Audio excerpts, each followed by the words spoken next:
Il était une fois quelque part dans la jungle un singe pourvu d'une agilité extraordinaire qui lui permettait d'effectuer des bonds incroyables. Après avoir épaté ses congénères en atteignant d'un seul bond le sommet du plus grand arbre de la forêt, ceux-ci le mirent au défi d'atteindre la lune et de leur dire ensuite si de là-haut ils pouvaient les apercevoir. Ne doutant de rien, notre singe déclara qu'il s'élancerait du plus grand arbre de la forêt le soir même après avoir ingurgité quelques bananes supplémentaires. Et il le fit. Et tout là-haut, assis confortablement sur son postérieur, il observa la terre. À sa grande surprise, il ne put apercevoir ni ses copains ni sa jungle natale, mais par contre il découvrit une nouvelle race de grands singes sur deux pattes qu'on appelait hommes. Et il en vit des milliards. Des milliards de singes à deux pattes qui s'agitaient dans tous les sens, qui vivaient et travaillaient dans de grandes cages de béton regroupées dans d'immenses cités. Il pensa aussitôt à ces grosses fourmilières que l'on trouve dans la jungle. À quoi rimait tout ça?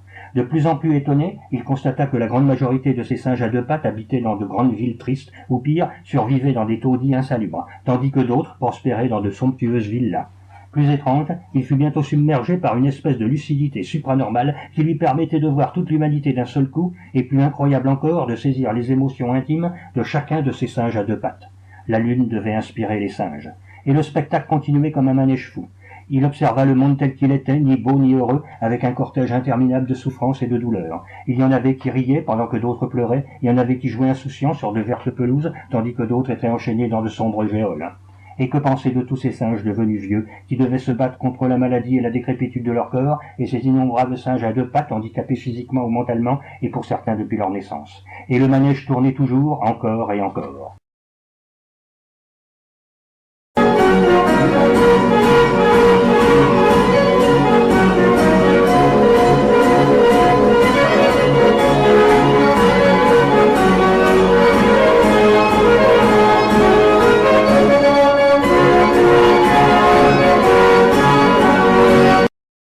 Il remarqua de grands rassemblements de singes à deux pattes qui se prosternaient à genoux, allongés ou se tapant la tête contre un mur, probablement pour montrer leur soumission envers un grand dieu singe dominant. Il vit toutes les utopies et idéologies des singes à deux pattes avec leurs duperies qui s'écroulaient les unes après les autres. Il s'amusa des singes beaux parleurs qui promettaient à tous le bonheur tout en se préoccupant d'abord de leur bien-être personnel. Quel grand cirque cette planète! Mais ce qui l'étonna le plus, c'était l'effroyable injustice qui régentait tout l'ensemble. Les singes à deux pattes, qui effectuaient les travaux les plus ingrats et les plus ennuyeux, ne recevaient que quelques bananes en récompense de leur dur labeur.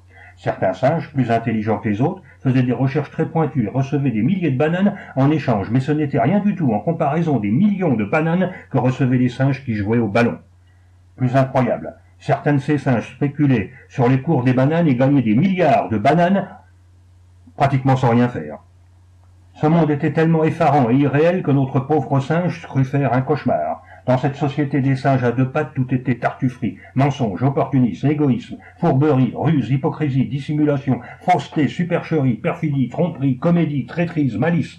Les récompenses à ceux qui ne les méritaient pas et les méritants qui ne recevaient rien ou presque rien. Des montagnes d'injustice. Le faux paraissait vrai et le vrai paraissait faux. Tout un monde de paradoxes. Ce monde ne serait-il donc qu'une immense fumisterie, une farce à l'échelle cosmique définitivement entachée d'une imperfection originelle? Un grand bug? C'en était trop pour notre pauvre singe.